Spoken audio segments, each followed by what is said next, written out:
Welcome back, second-year students. Today we're jumping right into a premium revision session covering a comprehensive explainer of MBC 221, gluconeogenesis and carbohydrate homeostasis. Now, I know metabolic pathways can sometimes feel like this endless, totally overwhelming maze of enzymes and substrates. But don't worry, we are going to dismantle these complex mechanisms layer by layer together. My goal here is to make absolutely sure you can confidently understand this topic, revise it efficiently, and perfectly prepare for your examinations. So, take a deep breath, get comfortable, and let's dive right in. Here is our roadmap for today's session. We'll be going over 1. The thermodynamic barriers, 2. Bypassing pyruvate kinase, 3. The hydrolytic bypasses, 4. Neonatal carbohydrate homeostasis, and finally, 5. Active recall and exam review. All right, starting off with Section 1, the thermodynamic barriers. So, to truly understand why gluconeogenesis is just so critical, we first need to look at the foundational problem the body faces when fasting. Let's get our definition straight. Gluconeogenesis is the metabolic pathway that synthesizes glucose from non-carbohydrate precursors. We're talking about utilizing molecules like lactate, glycerol, and glucogenic amino acids. And why does this matter so much? Well, during prolonged fasting or intense physical exertion, tissues like your brain, your erythrocytes, and your renal medulla literally depend on a continuous, steady supply of glucose just to survive. But here's the catch. Glycolysis, the pathway that breaks down glucose, is practically a one-way street under normal physiological conditions. It is highly exergonic. If your cells just tried to run glycolysis backwards to make glucose, they would hit these massive, impassable thermodynamic walls. Building that glucose molecule from scratch comes with a very significant metabolic cost. And that cost is the number 6. Because gluconeogenesis has to fight uphill against those exergonic barriers, the pathway is highly endergonic. It requires a massive input of chemical energy. While glycolysis gives you a net gain of just 2 ATP, gluconeogenesis actually consumes a total of 6 high-energy phosphate bonds per single molecule of glucose synthesized from pyruvate. So it's a very expensive metabolic investment, but an absolutely necessary one to keep you alive.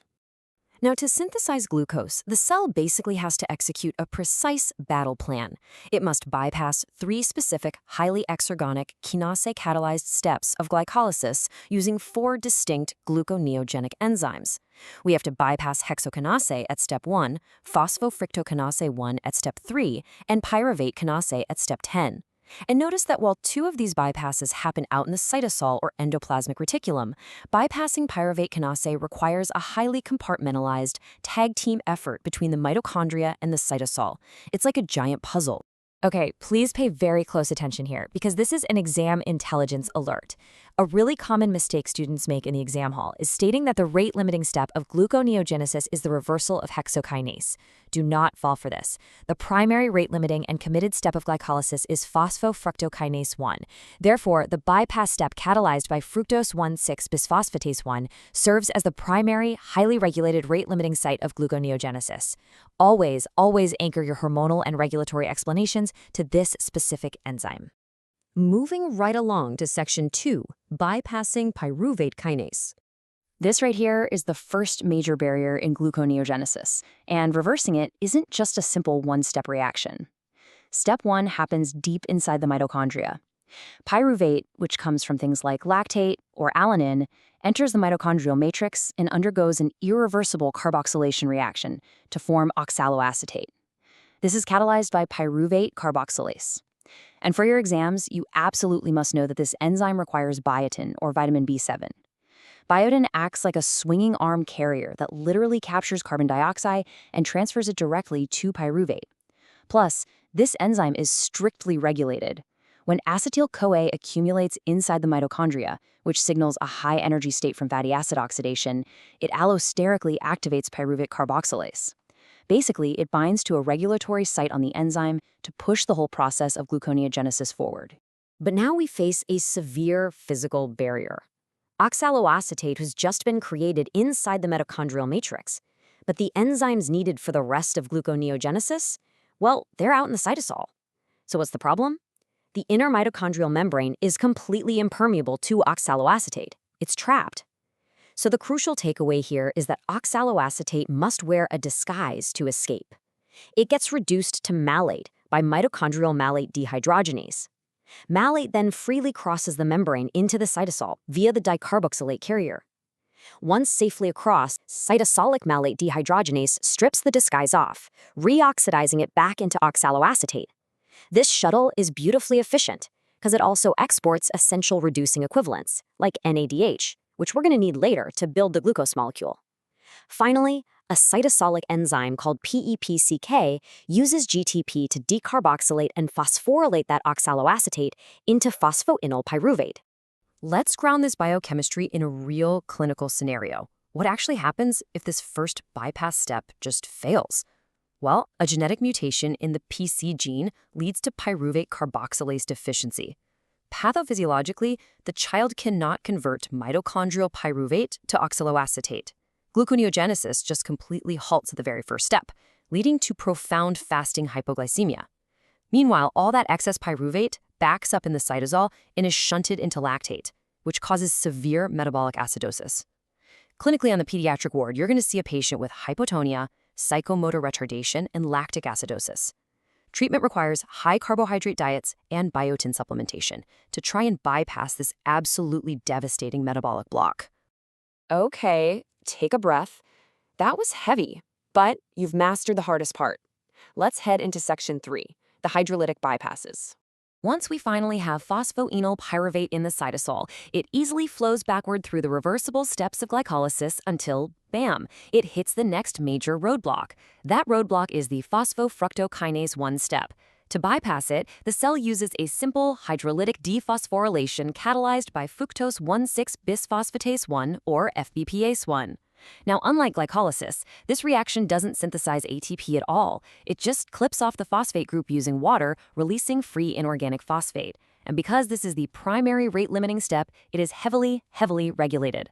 A low-energy state signaled by high AMP will strongly inhibit this enzyme. Conversely, an abundant supply of energy, which is signaled by citrate, will activate it. Now for the final bypass, releasing free glucose into the blood via glucose 6-phosphatase. And here is a really surprising, high-yield physiological fact for your exams. Skeletal muscle completely lacks glucose 6-phosphatase. This enzyme is bound to the endoplasmic reticulum and is expressed almost exclusively in the liver and the renal cortex. What this means is muscle tissue is metabolically selfish. Muscle glycogen can never be used to directly raise your systemic blood sugar. It is consumed entirely to drive local muscle contraction.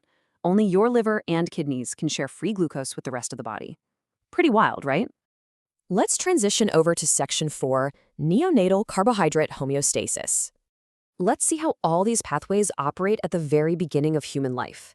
During early infancy, a newborn's survival relies almost entirely on breast milk, which is rich in the disaccharide lactose. First, the infant ingests the milk. Next, the brush border enzyme intestinal lactase hydrolyzes that lactose into one molecule of glucose and one molecule of galactose. That galactose is then absorbed into the portal circulation and travels directly to the liver. Once there, it's rapidly phosphorylated by a specific enzyme called galactokinase, so it can be safely trapped right in the hepatocyte and processed for energy. And this brings us to another huge piece of exam intelligence. University examiners absolutely love the kinase carbon position phosphorylation rule. You must memorize this. When a kinase is highly specific for a single hexose substrate, like galactokinase or fructokinase, it will phosphorylate the sugar at the carbon 1 position.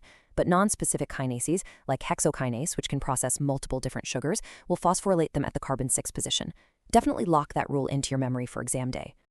All right, we've made it to section 5, active recall and exam review.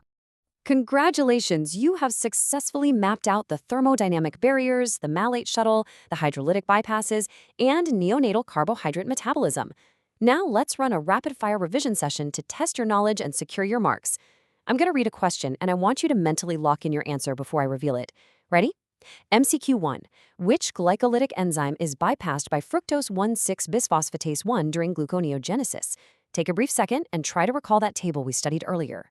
Got it? The answer is B, phosphofructokinase 1. Remember, fructose 1,6-bisphosphatase 1 is the primary, highly regulated, rate-limiting site of gluconeogenesis, perfectly designed to bypass the committed step of glycolysis. Okay, MCQ 2. Why exactly must mitochondrial oxaloacetate be reduced to malate during the first bypass step of gluconeogenesis? Think back to the physical constraints of the mitochondrion we talked about. And the answer is C. The inner mitochondrial membrane is completely impermeable to oxaloacetate. If you fail to state that this specific barrier constraint in a theory essay, you will definitely lose critical process marks. Oxaloacetate has to be disguised as malate to utilize that dicarboxylate shuttle. All right, final question. MCQ3. According to the kinase carbon position phosphorylation rule we just went over, what is correct regarding galactokinase activity? Think about specific versus non-specific kinases. The correct answer is D. Galactokinase is highly specific, and therefore it phosphorylates galactose right at the carbon 1 position. You guys are doing fantastic, and you've solidly reinforced those biochemical rules today. So as we wrap up this explainer, I want to leave you with a bit of a challenge. Could you now take out a blank piece of paper and confidently trace a single molecule of lactate through the mitochondrial matrix, past the hydrolytic bypasses, all the way to free glucose fueling a neonate's brain? Because you have the knowledge now. You understand the pathways, the enzyme rules, and the clinical importance. Keep revising actively, trust in your preparation, and you are going to absolutely ace those examinations. Thanks so much for joining me today. Keep studying brilliantly.